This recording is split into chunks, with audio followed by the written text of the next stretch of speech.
ሰራዊተ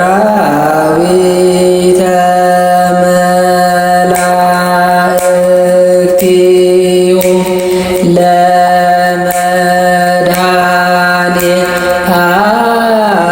ለመድኃኔዓለም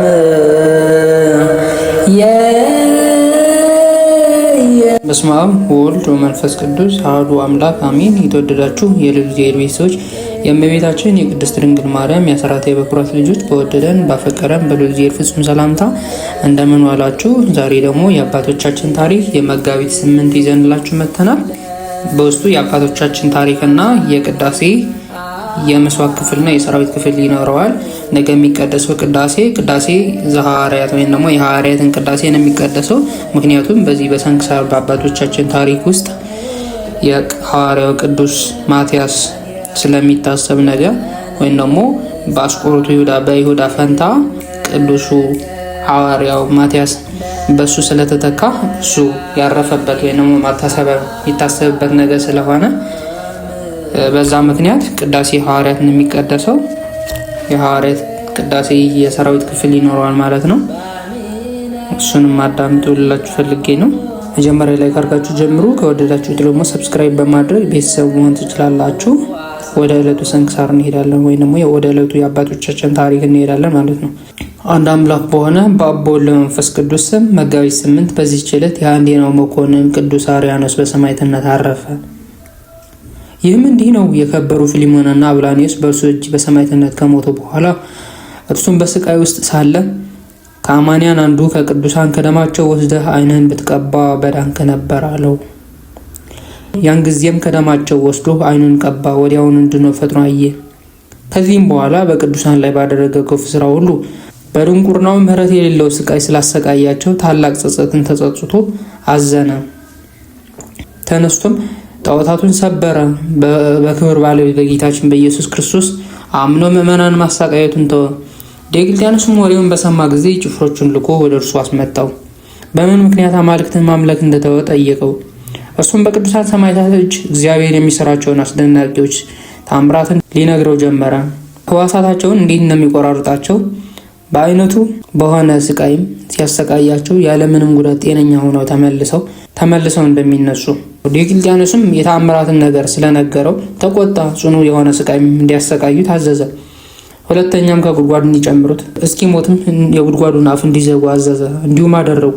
የክብር ባለቤት ጌታችን ኢየሱስ ክርስቶስ መልአኩን ልኮ ከጉድጓድ አውጥቶ በንጉሥ ዲዮቅልጥያኖስ መኝታ ላይ አቆመው።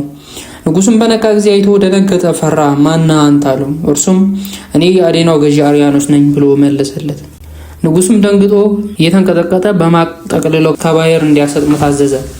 በባህሩም ውስጥ ነፍሱ በጌታችን እጅ ሰጠ። እንዲህም ሆነ። ቅዱስ አርያኖስ ዘመዶቹና አገልጋዮቹ ሲሰናበታቸው እንዲህ ብሎ ነገራቸው። ለስጋዬ እርሱ እንደሚያስብና ወደ አገሬ ወደ አዴናው እንደሚመልሰው በሌሊት ራእይ እግዚአብሔር አስረድቶኛል። እናንተም በእስክንድርያ ወደብ ስጋዬን ጠብቆ አላቸው። ባሰጠሙት ጊዜ ጌታችን አሳ አንበሪን አዘዘ። አንበሪውን ተሸክሞ ወስዶ በእስክንድርያ ወደብ አውጥቶ በየብስ ላይ አኖረው። አሽከሮቹ ከዚያ እየጠበቁት ነበር። ወደ አገሩ ወደ አዴናውም አድርሰው ከቅዱሳን ሰማዕታት ከፊሊሞናና ከአብላኒዮስ ከስጋቸው ጋር በአንድነት አኖሩት። በረከቱ ከኛ ጋር ትኑር ለዘላለሙ አሜን። ሰላም ለአርያኖስ አማልክቲሁ አህዲጎ ዘተለ ፍጹም ለእግዚአብሔር ሕጎ ዲዮቅልጥያኖስ ሞክ ቢጸ አራዊት ዘይዘውጎ እምድረ ደፈኖ አፈ ግብ መሪጎ መልእክተ ምስካቡ ንጹፍ ተረክበ አሪጎ። በዚህ ጭል ደግሞ በአስቆሮቱ ይሁዳ ፈንታ የተሾመ ከ12 ሐዋርያት የአንዱ ሐዋርያ የማትያስ የዕረፍት መታሰቢያ ሆነ። ይህም ሰውን ወደሚባል ሰዎች አገር ወንጌልን ይሰብክላቸው ዘንድ በሄደ ጊዜ ወዲያውኑ ይዘው ዓይኖቹን አውልቀው አሰሩት። ምግባቸውም የመጻተኛ ሰው በድን ስለሆነ ልማዳቸው እንዲህ ነው። መጻተኛ ሰው ሲይዙ ዓይኖቹን አውልቀው በእስር ቤት ያኖሩታል።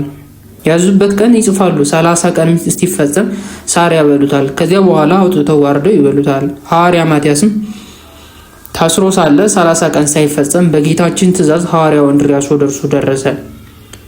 የአገሩ ሰዎች የሚሰሩትን ክፉ ስራ አይቶ አደነቀ፣ እጅግ ማዘነ። እስረኞቹን ሁሉ አውጥቶ የአገር ሰዎች ወደሚያገኟቸው ቦታ አኖራቸው።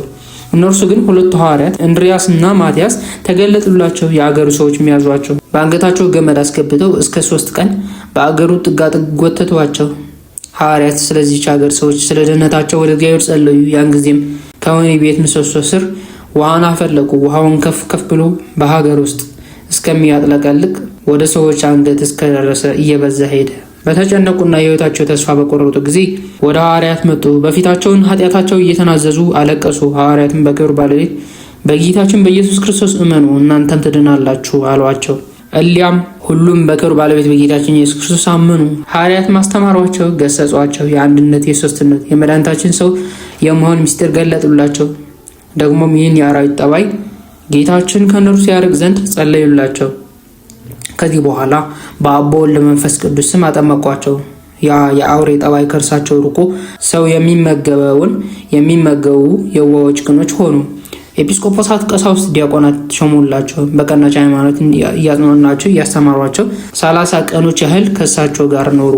ከዚህ በኋላ ወጥተው ሄዱ። የአገሩ ሰዎች ግን በሌላ ጊዜ ወደ እነርሱ እንዲመለሱላቸው ሐዋርያት ለመኗቸው። ሐዋርያ ማትያስ ግን ወደ ደማስቆ ከተማ ገብቶ በክብር ባለቤት በጌታችን በኢየሱስ ክርስቶስ ስም ሰበከ። የአገርም ሰዎች ይዘው በበረታ አልጋ ላይ አስተኝተው በበታች 6 ቀን 6 ሌሊት እሳት አነደዱ። ለይቱም ወደ እርሱ በመጡ ጊዜ ፊቱ እንደ ፀሐይ ሲበራ አገኙት። ስጋውንም ሆነ የራሱ ጠጉር ወይም ልብሶቹ ምንም እሳት አልነካውም። እጅግም አደነቁ። አሁንም ዳግመኛ 24 ቀን እስኪፈጸም ድረስ ሐዋርያው ቅዱስ ማትያስ በተኛበት በዚያ የብረት አልጋ በታች እሳትን አነደዱ። ከዚህ በኋላ ከእሳቱ ባወጡት ጊዜ ያለምንም ጉዳት ጤነኛውን አገኙት። እጅግም አደነቁ። በክብር ባለቤት በጌታችን በኢየሱስ ክርስቶስ አመኑ። እርሱም በአብ በወልድ በመንፈስ ቅዱስ አጠመቃቸው። ካህናትም ሾሞላቸው። በቀናች ሃይማኖት እያጽናናቸው ከእርሳቸው ጋር ኖረ። ከዚያም ተነስቶ ስሟ ፍሊዮን ወደሚባል ከአይሁድ አገሮች ወደ አንዲት ሄደ። በዚያም በጎ እረፍትን አረፈ። ስጋውን በመልካም ቦታ አኖሩ። ከስጋውን በሽተኞች በመፈወስ ታላላቅ የሚያስደንቁ ተአምራትን ተገለጡ። ልዩ የሆነች በረከቱ ከእኛ ጋር ለዘላለም ትኑር አሜን።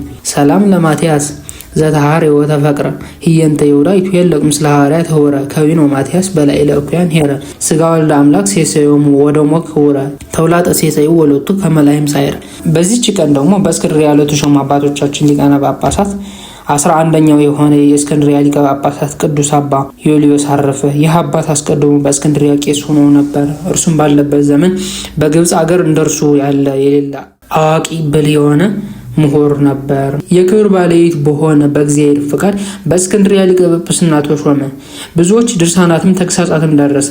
የሹመቱም ዘመን ሰላም የሰፈነበት ነበር። በቀናች ሃይማኖት ይጸኑ ዘንድ ሕግና ስርዓትም ሁሉ እንዲጠብቁ ሕዝቡን ይመክራቸውና ያስተምራቸዋል። በወንጌላዊ ማርቆስ ወንበር 12 ዓመት ከኖረ በኋላ በሰላም በፍቅር አረፈ። በረከቱ ከኛ ጋር ትኑር ለዘላለሙ አሜን። ሰላም ለዮልዮስ ሊቀ ጳጳሳት ክቡር በእስክንድርያ አባይ ሀገር በሃይማኖት አረፈ ወበሰናይ ምግባር እምድኅረ ነበረ ዲበ ዘሐዋርያ መንበር ሰው ተፈጸመ አሎቱ ዓመታት 10። ጌታ ሆይ ከብልጽግናቸው ብዛት የተነሳ ብዙ መባ ካገቡት ይልቅ የዳዊቱን አነስተኛ መባ እንደተቀበል ለሁልጊዜ የሚያገለግሉ አእላፍ መላእክትን እያሳሰቡ በችግር ጊዜ የማቀርብልህ ምስጋናን ተቀበል። እናንተም ቅዱሳን ነቢያት፣ የወንጌል ሰባኪያን ሐዋርያት፣ ሰማዕታትና ጻድቃን፣ ትጉሃን መላእክት፣ ፍጹማን ደናግል እንዲሁም ደጋጎች መነኮሳት ሆይ ልጅ አዋቂ ሳይለይ የምንሰበስበት የጉባኤ ቦታ ባርኩ። ይህን መጽሐፍ ወረቀት አዘጋጅቶ ብራና ደምጦ የጻፈውና ያጻፈው ከግዕዝ ወደ አማርኛ የተረጎመውን ቃለ ንባቡን በእርጋታ መንፈስና በተመስጦ ሕሊና ያዳመጠ በደለኛ ሁሉ የምታስምር የጌታ እናቱ በማርያም ጸሎት ኢየሱስ ክርስቶስ በአንድነት ይማረን። ከአባቶቻችን በረከታቸው ረድኤታቸው አማላጅነታቸው ያሳድርብን። መዋዕለ ጾሙን በሰላም አስጀምሮ በሰላም ያስፈጽመን። መድኃኔዓለም የመልክአ ሕማማት በግዕዝ ጀምረናል። በሐራራ የምናቀርብላችኋለን፣ በእዝል የምናቀርብላችኋለን። እንደዚህ መልካም ፍቃድ ላይክ ሰብስክራይብ እያደረጋችሁ ቤተሰብ ሆኖ ቀጣይ ደግሞ የምስዋክና የሰራዊት ክፍል አስቀምጥላችኋለሁ። ከወደዳችሁት ላይክ ሰብስክራይብ እንዳይረሳ፣ አበረታቱኝ። አልቦ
ወንጻ